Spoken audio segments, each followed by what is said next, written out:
Hi, good afternoon, everyone. Welcome to the March edition of Talking Talent.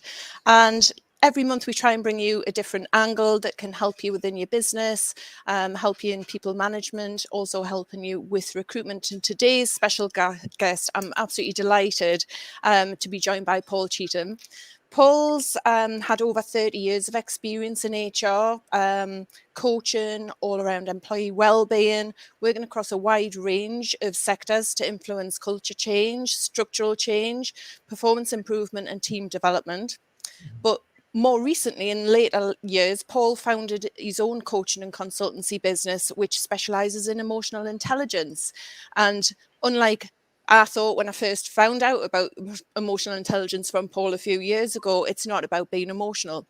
So his mission is to enable people, teams and organisations to become more self-aware, how they can use emotional intelligence to make better choices, how to make the work more purposeful and enhance their well-being and realise their full potential as well. So welcome, Paul. Thank you so much for joining us today. No, thank Absolutely you very much. delighted to have you here today. Yeah. What I would just like to say as we're live, if anybody would like to pose questions as we're going, we'll get through to the questions. So please feel free to ask anything while we've got Paul here. It's a great opportunity to pinch some hints and tips and steal mercifully. So welcome, Paul. Yeah, no, thanks very much, Julian. It's great to hear that you're already practicing emotional intelligence by naming one emotion, which was delight. So yeah, I'm feeling really excited myself to do the session today. A little bit of trepidation sitting inside as well, because I know I can get myself, engaged in the subject, and sometimes that can slip into terrible jokes or maybe the odd swear word. So I'll endeavour to try and keep those things on track. That's okay. If you slip into that territory, it saves me from falling into it because that's a rabbit hole I frequently end up down. So, Paul, tell us, what is emotional intelligence? I think I just want to start a little bit about like describing intelligence. So, we take these things, and I think I was actually in my coaching session yesterday, and somebody really got me to focus on some words rather than just look at them glibly, to really try and understand them. So, when you're thinking about intelligence, it really is around, I guess, acquiring and using sort of skill or knowledge effectively. And when you add that sort of emotion bit, which really emotion comes from Latin emotus, which is around energy in motion. So you think about this is that sort of chemical reaction that goes inside. So all emotions have a purpose and they give us an energy. So putting those two things together, emotional intelligence is really around just harnessing that ability of being able to use your emotions effectively, being smarter with your feelings, put simply. All right, okay. And how did you get to learn about emotional intelligence? Where did this come from? It was something I'd already been interested in, and I'd read a lot about it. And it was a friend in contact of mine called Catherine Roth who introduced me to an organisation called 6 Seconds. And 6 Seconds are the largest global emotional intelligence network. They have an aim for 1 billion people practicing by 2039. And I guess with that vision of just, I guess, helping the world be a better place, be bringing our humanity into not just sort of the workplace, but also in our community groups, in our schools, in our families and friends, so bringing it into society as a whole. So I went on a course with them back in 2017, and it was genuinely a really transformative experience for me. So that was, although I'd read about emotional intelligence, I understood it. Probably what I didn't have is that real understanding of what it meant for me and how to use it. So hopefully I'll get the chance to talk a little bit more about that today. Excellent. So what was it that just grabbed you and made you decide to go down this route of focusing and specializing in emotional intelligence? I think because it was so transformative. So here's a little story. So before I went on the course, and I went on the course because then employer said, "Look, I'd love you to, get some of this work. Let's bring it back. Work with our people, work with our leaders, because we think that it's something that's really important." So my aim, I guess, going to this course was to get some tools to do emotional intelligence to other people. But I was talking right before I went, and I was going, "Oh, we're not like sitting around the campfire telling sad stories and crying." Um, and actually, although there was some of that sort of stuff in there, there was a lot of like knowledge, but it just woke something in me. And I was then 47 years old. Realized for the first time that I had the power to shape how happy I was, my levels of optimism, to understand why a little bit more why I was here, making decisions around that purpose, be able to understand my emotions more clearly. But particularly for me, it was around decision making, how I made better decisions by understanding my emotions more. And it was a mind blowing thing, which actually led me to leave the world of work, which was a really scary thing for me because people might not always see this, but I'm quite naturally a cautious, conservative, quite considered person. Certainly, I think people who know me would say I'm quite risk averse. And yet, that having emotional intelligence opened my eyes to the point where I felt, okay, at some point I'm going to maybe look to run my own business, which I never thought particularly that was going to be where I was going to go with this. But I really felt that sort of transformative element for me. And when I did start to work with people in the workplace, with the employer that I was at, I really could see the difference it was making. I love HR, and I still love HR, and I think HR does amazing things within organisations. But I guess there was some aspects of it that maybe I always found uncomfortable or challenging or difficult, even after doing it for 25, 30 years. And so for me, having this gift of emotional intelligence and what that meant for me, and saw the difference it made for others, I felt that I just wanted to share that gift wider. But particularly, I guess my angle was the business angle, because I think that's where I was using it rather than doing it in schools, or rather than doing it in education environments, or even more in communities. I guess I just wanted to bring that sort of HR business experience and align it with that that personal, human, emotional intelligence angle. Okay, that's interesting. So, I guess everybody has got a level of emotional intelligence. Is it something that you train on how to be better with it and better utilize it when you're saying that, you can help inform better decisions? 100%. So I think everybody will have a level of EQ. Now there are some debates and arguments raging still in terms of like this. We'll come on to it in terms of like your emotional intelligence versus your IQ. Around maybe that IQ thing, some people perceive that to be a fixed thing, where emotional intelligence is something you can grow. And that's the one thing that I really loved about emotional intelligence, is that wherever you start from, and that might be maybe a lower base, or you're okay at it, but then maybe in challenging circumstances that can slip a little bit, or you have some qualities that are particularly strong around emotional intelligence. Wherever you sit, you can grow that with practice. So it's like strengthening your emotional intelligence muscle.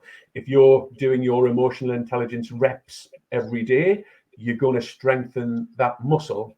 And that'll be in a variety of things. And that might be something like empathy with others, or it could be around your self-awareness, or it could be about exercising your optimism a little bit more.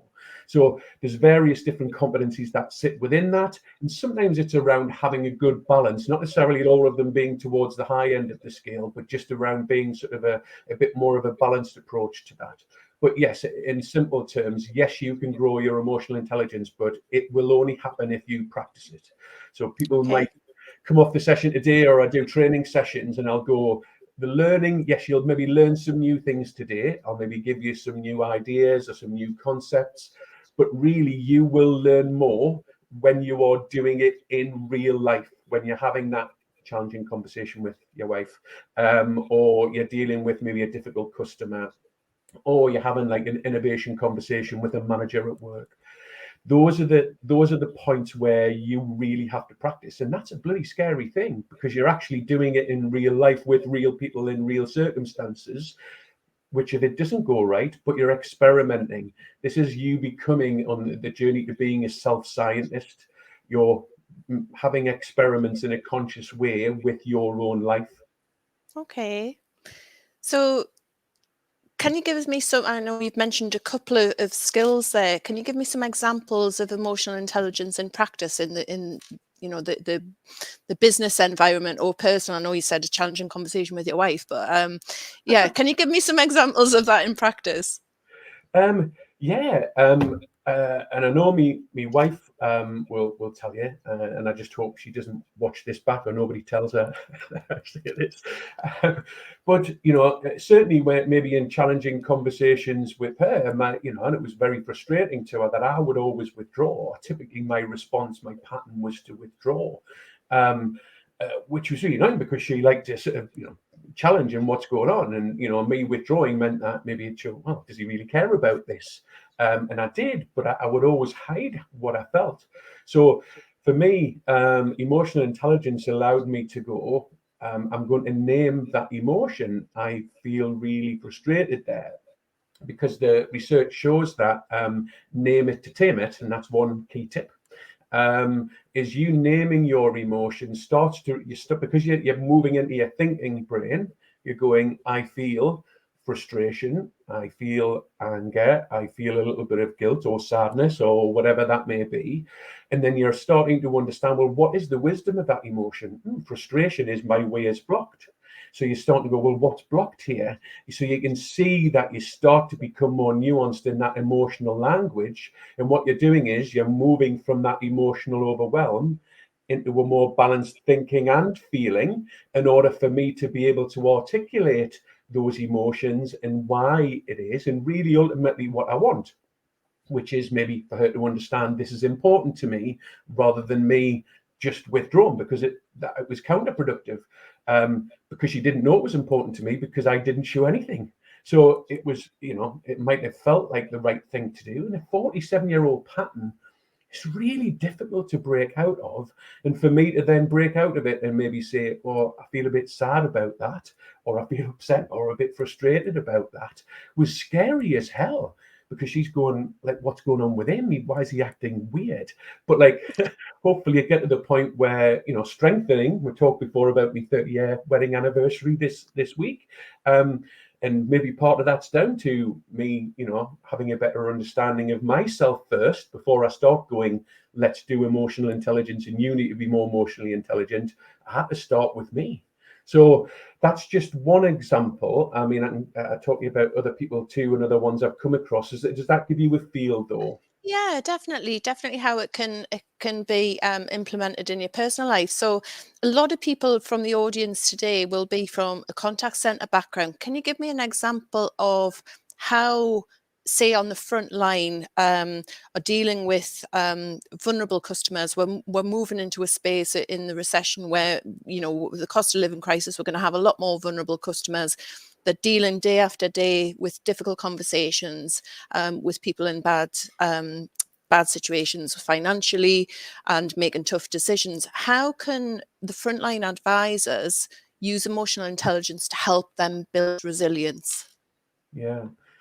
I think that, I mean, I'll just use my example so that, name it to tame it. So I love that. Love that. it's I think it was Damasio. I think it was the guy who sort of came up with this, and it really, I think the studies that have been done, I think it was in UCLA, and I think they used some sort of these brain imaging things, and they showed people sort of images of spiders if they were scared of spiders, and they had a group that they then said, how do you feel about it? And the people who were able to name their emotions, you could see a reduction in their amygdala arousal, which is like the emotional part of the brain, and an increase in the cortical thinking part of the brain. So it really showed that being able to articulate and name your emotions really helped you to sort of reduce that overwhelm. So I just wonder whether just that sense of maybe having some outlet, maybe following some sort of challenging call, would enable those people to, gather data around themselves. What am I feeling? What is that telling me? And then being able to, rebalance that sort of emotional overwhelm on the back of that. And maybe I'll just give an example. So the last organization that I worked in, Tombola Online Gaming, and the biggest group of people by far in the organization were the customer-facing people. And they would either be chat moderators who were interacting sort of live with players on the site.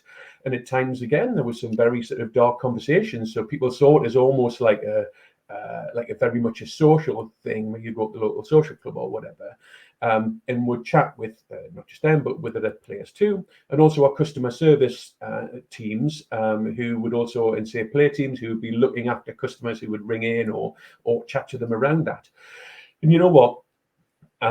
Because of the culture of the organisation, it really felt that they looked to recruit for empathy.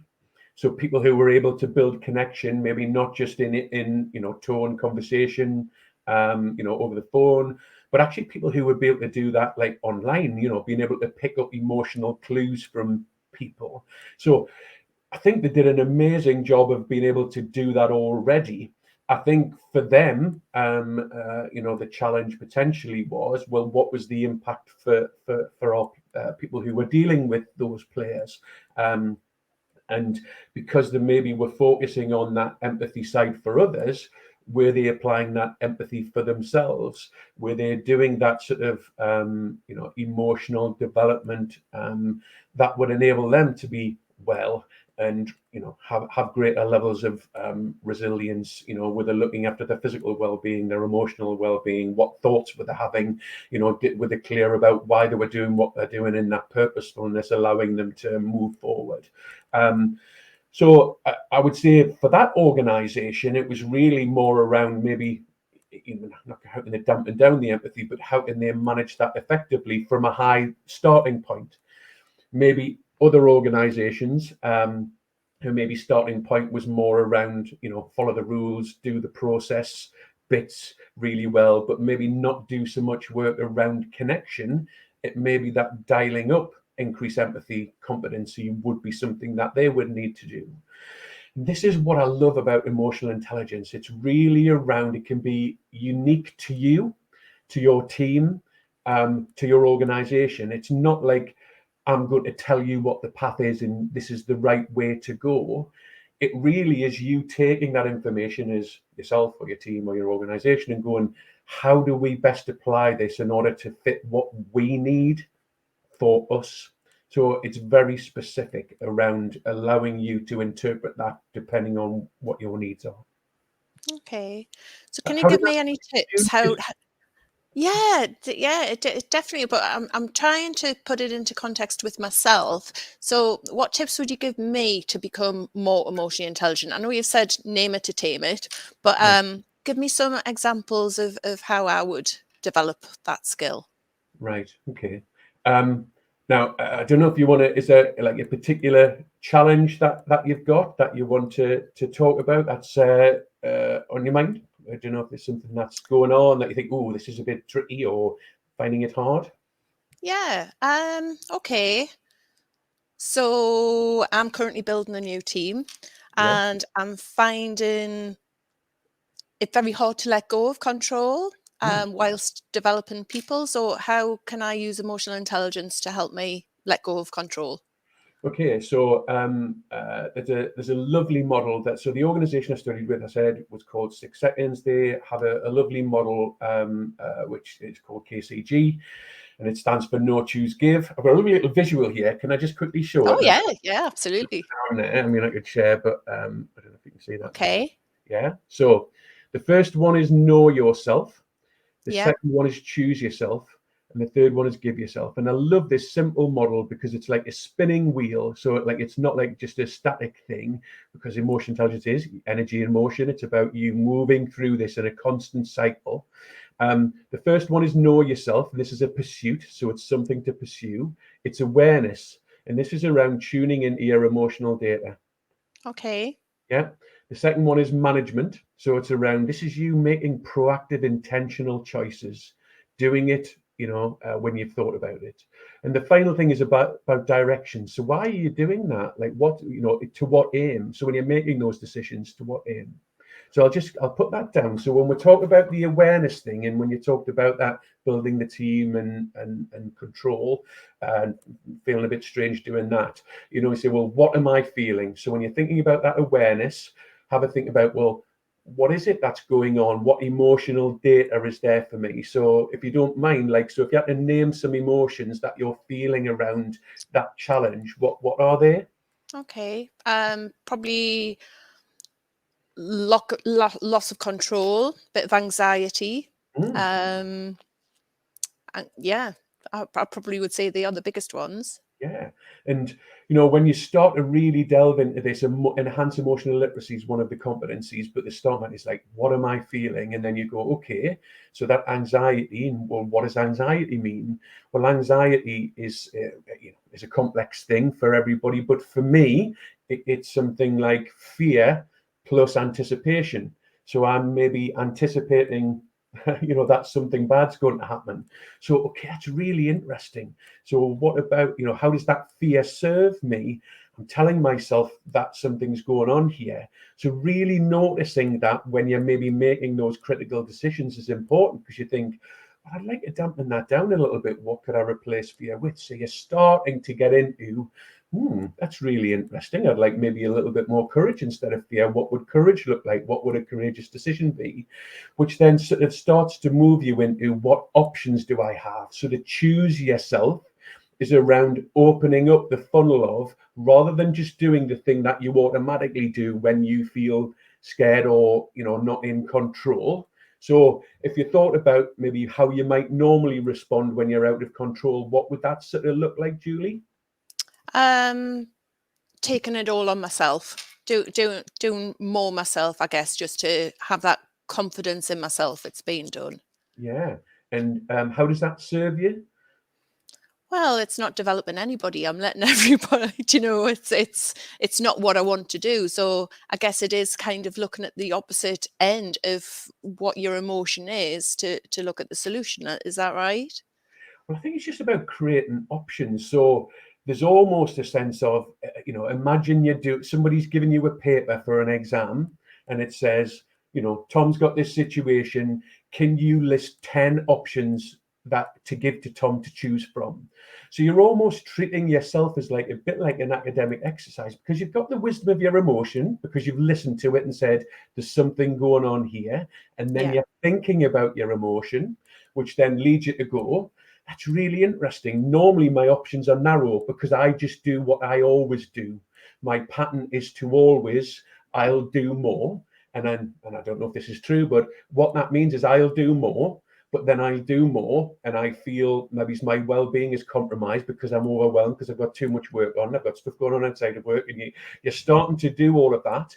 And that's not serving you, but it's also not serving the other people who potentially might feel, and why doesn't Julie trust me? So you can see all of those things, and that's not in your mind, but it's impacting on the situation. You going, well, I could do what I normally do. Here's the pros and cons of that. But I could try to do some of that, but change some of the other. What I could do is I could sit down with my team and I could say, well, this is where I devolve this. What would be good for you? I could ask advice from somebody who's gone through a similar change, or I could go to the opposite end and see how that goes, as long as it's not a business critical thing. But for each one, what you're doing is applying another emotional intelligence competence, which is apply consequential thinking. You've given yourself some options. You're giving yourself some optimism. I could try something else. And you're going, I'm going to give those a go. So when I mentioned before about self-science and experimenting, that's effectively what you're doing, but it takes a bit of courage to do that. So that's you doing that. So now what you've done is you've named your emotions. In your head, you've probably listed a few things that you could give yourself to try. And then it's like, well, okay, what is the purposefulness in that? It's almost, what do I truly want? And what I want you to do now, Julie, is imagine you're in your rocking chair, you're 80 years old, you're looking back at your life and you're going, was I the person that I wanted to be? Did I, live my values and those things that I saw myself as being? So it's almost like, what do I truly want? So when you think about that, like, how would you want to show up? What is your ideal version of yourself in the circumstance where you're relinquishing control? I don't know. Do you want to share just some of what that might be? Well, respected, credible. I've had a credible career, and that I've developed others. Okay. And I think that's that sense of like credibility and developing others is really crucial. So almost you can use that then in any circumstance that you face forever, which is your North Star. This is your guiding light. So even when times are tough, can you still see your North Star? I want to be credible and develop others. How do I bring those threads into every decision that I make? And then you're spinning the wheel again. How does that vision, and knowing you have that vision, how does that impact on your emotions then? So we're back to the beginning. You've been able to do that. How do you now feel? Yeah, I can. It is a completely different way of thinking it. Yeah, So I you're feel like remote. I'm ready to try that. Yeah. So just in that, and this is like, I mean, I've been doing this like practicing it actively for over 6 years now, and I still feel like I'm a novice. I'm always finding new nuances to the language, new nuances in terms of decision making or optimism, being able to harness the energy of those emotions, being able to connect better with others, being able to find a clearer purpose and help other people do that. And just in 10 minutes, you've got a seed of something that actually can really shape what that means for you. But what I love as well is it's not just for you. This is a gift for your team too. Yeah, You're sharing it with your team. And even if you're sharing your learning around that and they go, I love some of that too. And all of a sudden, you're building like a little micro culture within your organization that says, well, imagine if those tendrils from your team around empathy and understanding and emotional literacy then start to influence your customers, your stakeholders, other people within the organization. You're just building something that is a lasting yeah, legacy that's going to help you, not just because it's about, we talk about what emotional intelligence is. You also mentioned about in the narrative before the session what it's not. This isn't about just being nice for nice sake. This is, of course, being nice is great, but actually, if you're just being nice and friendly, but actually not telling something or not sharing how you feel, sometimes it's a gritty conversation. Sometimes it's talking tough, not nasty, not to hurt people, because it's important to share how you feel. And it's important to understand how other people feel. Because unless an organization or your team is sharing that emotional data, then actually you're making decisions with only what feels like the logic of the data. How many people have we got? How many clients have we got? What processes do we need to put in place? All good, all needed. But unless you're addressing how you feel about it and how they feel about it, then you're making a decision with only half of the data. okay. How does that feel for you, Julie? Yeah, really eye-opening, really interesting. So how then could others, particularly say in the contact center environment, why should the contact center look at emotional intelligence and adopting that practice that you've just gone through with me? Yeah. How they do it is they need to hire a great emotional intelligence coach. Of course. Um, in terms of what they could do around that, I think there's certainly a sense of, and I must admit, I didn't at the previous organisation, I didn't get the chance to, before I left, to really look at this from a recruitment point of view. But I think technical skills are obviously really important. Whatever you are, whether you're an engineer, whether you're an IT person or a lawyer, or whether you're working in a contact center, the chances are you've probably done some work around like customer service and you've had some sort of technical training around that. So you have to have that there.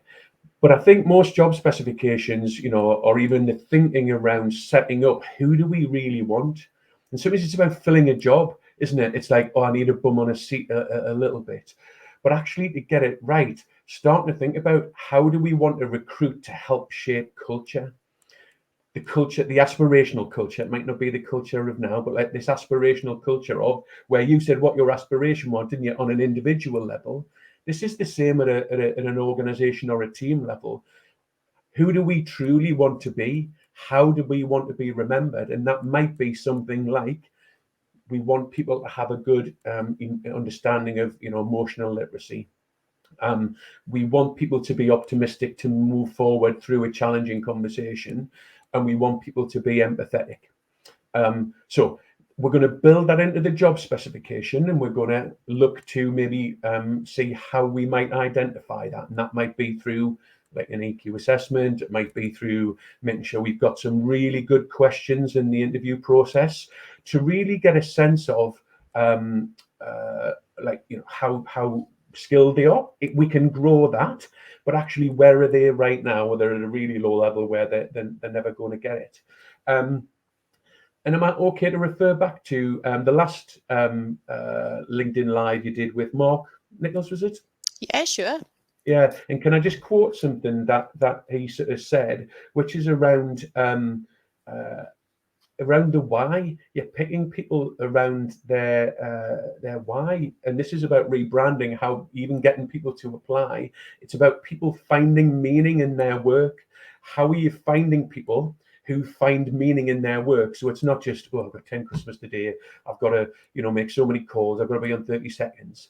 So you're finding out what's important to people. Oh my, if you're getting somebody who's saying potentially things like, I really want to make sure, that people leave satisfied. I want to do a good job. I want to come off that. Or even like, what, I love gritty conversations where I deal with a challenge and I solve it. So because they'll find the meaning in that work, even when they've had a tough day. So you're finding that core of steel. So that, first of all, getting the spec there, getting that set up well, getting your recruitment thing set up well, that really looks at emotional intelligence rather than just the technical aspects of where have you been, what have you done, what other courses have you been on. So I think that's the piece around getting them there. And I would also say onboarding is really key. So this pre-boarding and onboarding thing, are you making sure that they know that this is something that you want them to work on and develop even before they join your organization, and then making sure that it's a core element of the role. And when you're looking to assess like whether they're successful or not, they're clear about where their goals are around emotional intelligence, and they're being measured on those things too. Okay, interesting. So have you got any examples of where you've worked with business and how it's actually impacted on their performance? Yeah. So the work that you've done has had demonstrable results. Yeah, I mean, there's a couple of organisations that spring to mind, both with like leadership teams, so it's not necessarily that, for people at the front end. And, certainly for me, that key thing around being able to challenge effectively, leading to really positive outcomes. So, sometimes when we say conflict, it's like, oh, it's a bit of a scary thing, isn't it? It's like, but actually conflict is great, or can be great, because actually it's about, for the first time, potentially understanding how people feel and doing it in a safe way that enables you to be able to deal with the issue and then move forward, potentially dealing with like other strategic things and leading others better. So one leadership team, there were some really strong outcomes around that, getting to know themselves, but also that bit around, well, how do we then manage each other effectively to work better as a unit? And the other leadership team I can think of, it was really that sense of like, that pausing to reflect, being able to effectively build connection. And I think that was a key part that Mark said in the last one too. It's like that connectedness to the rest of the organization. So building that bridge between the leadership team and the rest of the people by, really growing and practicing empathy in a conscious way. And I know they're going through a lot of change and growth. So having that as one of the threads of their development has really helped them in that change and growth project that they had. And the feedback I get is that's gone really successfully. And in fact, I'm looking to do sort of next steps with the rest of the organization too. So, for me, it's more around growing that human bit. And then obviously for me, if anybody out there wants a project where they want to work and they've got like a specific thing around, how can emotional intelligence help us recruit more effectively and improve that sort of retention, and we don't have that drop off? Or if it is around how do we look at our existing customer relationship scores, how do we grow those, so we do it now and then we do it later? Those are the things that would definitely be of interest and excite me. You can probably tell I'm excited a little bit around that type of thing. So because again, most of the businesses tend to sort of develop around the leadership team piece around leading others, but maybe not so much, haven't yet with me personal experience around that sort of people who are at the front end, delivering the work. So I'd love to do some projects there. If people wanted to know more, there's like dozens of case studies. There's on the 6 Seconds website, and I think it's EQ for Business, something like that, case studies, and they've got like examples from around the world. And I think that there are examples around how it improves customer relationships, improves productivity, profitability, well-being, all of that type of stuff. So you'll see some of those out there. But yeah, so it's a full range. Great. Just want to remind everyone that's on, we've got a few minutes left, but to pose any questions if you want in the chat, and we'll get to them. If you've got any questions for Paul, if there's anything that's sort of sparked, a thought in your mind that you want us to cover, please feel free, particularly around the recruitment and onboarding. Let's just pick your brains while we can, Paul. Yeah. So where do you see organizations struggle with EI? I'm saying EI now because I'm shortening it, because I think I've tongue twisted enough today on emotional intelligence, so I'm trying with the abbreviations. I think it's just because they don't, first of all, they just don't deal with it as a subject. And I know we've touched on this EQ versus IQ thing. And I don't, for me, you need both, because, you're not going to be like an architect just with EQ if you haven't done the architecture exams, because buildings will collapse. So, but your IQ is the entry point. The EQ is the differentiator. This is the bit that will make the difference. And I think it just builds into the fact that IQ's been done. We have had tons of training on mathematics and language skills and all of that, creative writing, whatever that may be, but not on the EQ stuff. So we just need to bring that up a little bit. And almost so for organizations, what's missing is people don't even know it's a thing. And even now, and so this is why I'm banging the drum and I'm doing an EQ brew tour around the Northeast. I'm just banging the drum so that organizations are at least starting to see it as an area that really needs to be addressed. So there's like this void in this gap. For organizations that I do work with and are going, switching on to the fact that they need to maybe have some of that development to complement the IQ, rational brain stuff. It really tends to focus around 2 key areas. So that first one we've touched on, which is around that awareness piece. Do they, as an organization, have they got the language of emotions that allows them to be able to articulate clearly what that vision is, and to be able to then interact and connect with each other through your shared humanity, through being able to go, because as times he's worked with people in the past in HR, and you've got that sort of conflict, tended to be the only thing they agreed on was that they were both paid off with this situation. So to be able to give them a language to be able to go, not like you're crap, you're go like I feel. It's really interesting. I feel. We both know that disgust or contempt is because of this. It's a combination of these emotions. That's really interesting, because you're not talking about the thing that you're fighting about. You're talking about how you feel. You then start to be able to go, that's really interesting then. So you feel, disgust, which is around pushing away, or biological purpose of disgust is going, I'm going to reject or eject you, where but I would love to feel like, acceptance. I'd love to bring you into this project more effectively. So how can I bring acceptance into this? Really interesting. So you're going at it from that angle, and it's almost like a little side route into, so now I know why we disagree. How do we then best work with this? So you can see that. So that when I say that first point is around awareness, having an awareness about emotion. So that's one thing that organizations struggle with.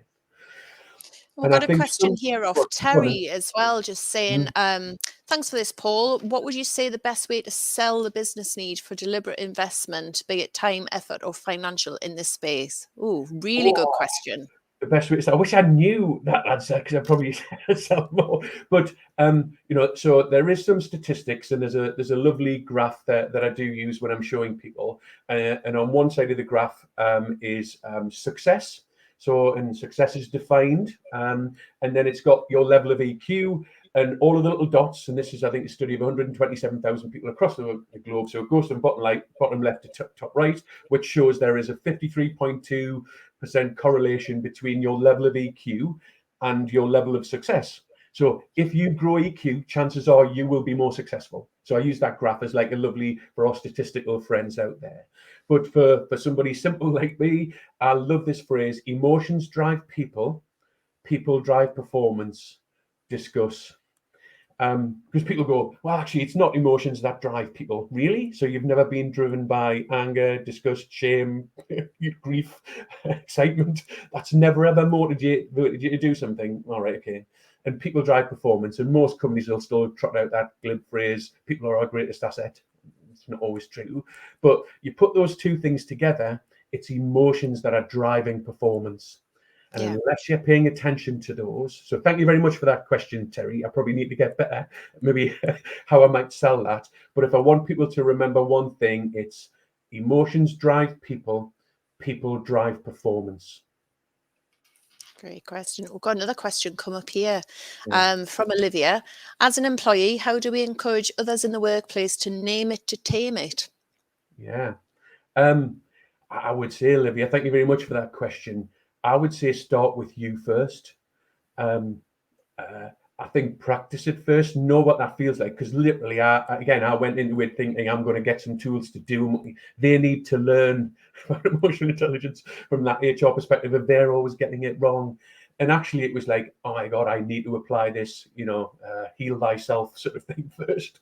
So then at least I had a real life story that said, this is where I fouled up. This is where I used to regularly get it wrong. This is how it was there was barriers to me that I put there for myself. So Olivia, what I would say is, if you want to first demonstrate that yourself and practice it, then you tell that story to people in your organization. You're leading the way with this. You're not going, you need to. And then, go and name it to tame it was the catalyst for me. I practiced it. Even when I practiced it, this is where I still got it wrong. But actually, this is where I think it worked for me when I was in this situation. So do that, and then do that maybe with a close, controlled group or ones that feel safe first and foremost, and then grow in terms of maybe scale, and maybe even with people that you don't always get on with. And then what you're doing is you're going up to that boss level in computer game terminology, where eventually you're going to somebody who might be your sandpaper person, or somebody who's, your boss, or, a significant client, or whatever that may be. So you're growing in capability and skill and being able to do that. So that would be my guidance of start with yourself, practice it, and then share that with, different sort of groups. Great, thanks for that. And final comment from Martin Teasdale. Joined a little late, but been sat loving this. Awesome. So that is praise indeed, coming from a contact center guru and thought leader in the industry. So thanks for that, Martin. Thanks for dialing in. Yeah, so can I just add, I love that word awesome, and I know we say it is brilliant, but actually in one of the models that I study, or is what's called a compound emotion, and it's apparently a combination of fear and surprise. Right. And I always imagine this sort of as, you imagine like a caveman or whatever seeing their first solar eclipse. There's that sense of excitement that something new's happening, that, oh, I've been taken aback by this. But also a little bit of trepidation. Is the world coming to an end? So when people use awesome, I think that's a combination of fear and surprise. So maybe just leave that little gift for you to ponder on. So it's been a fascinating session, Paul. Thanks so much for joining us this morning. How, if anybody wants to know more about emotional intelligence and the work follow-up, maybe wants a copy of the graph that you kindly showed before, where can they find you? How can they contact you? Yeah, so just on LinkedIn, maybe after the session we can put a thing on there. So it's just Paul Cheetham 1, or go on my website, paulcheetham.co.uk. They're probably the two main ways to get in touch. And on both of those, they've got like email addresses and stuff like that. But yeah, so get in touch that way. If you want me to do as part of my EQ Brew Tour, where I'm going to various organisations and venues and cafes and bars, please feel free to come along. Do you want to just elaborate a little bit on what you're doing there? So at the start of this year, what I wanted to do is just like bringing Hue to the world. And have all the direct sort of business contacts with his work in dozens. But actually, it's just me rocking up to a random cafe and bar, or even like a space. I'm at a quorum next week, and just basically sitting down and having a coffee. And if anybody wants to have a nap, I've got like a little sign that says, come and talk to me about emotional intelligence. But like people come and just chat about their life, what they do as a job, what challenges they've got, and it's just like a lovely connecting thing just to have a bit natter. Some people think I'm in a weird emotional intelligence cult, but some people just love the opportunity just to stop by and have a coffee. Some of it planned, where they've come to meet me. Some of it just they've turned up randomly. I think I ended up chatting to like some sort of stag do from Barnsley or something the other week in the Cumberland Arms, which was really good. So alcohol and EQ, you know, maybe don't always mix, but it was good fun. So yeah, so look out for me, hashtag EQ Brew Tour, coming to venues around you in the Northeast. Please do come along for a cuppa or a pint. Fantastic. So final note from Paul Laidler. Great intro, Paul. Keep being the rock in the pond that ripples out and touches others by example. What a fabulous way to end today's session. So thanks so much, Paul, for joining us today. Next month's Talking Talent Live, we've got Martin Teasdale on.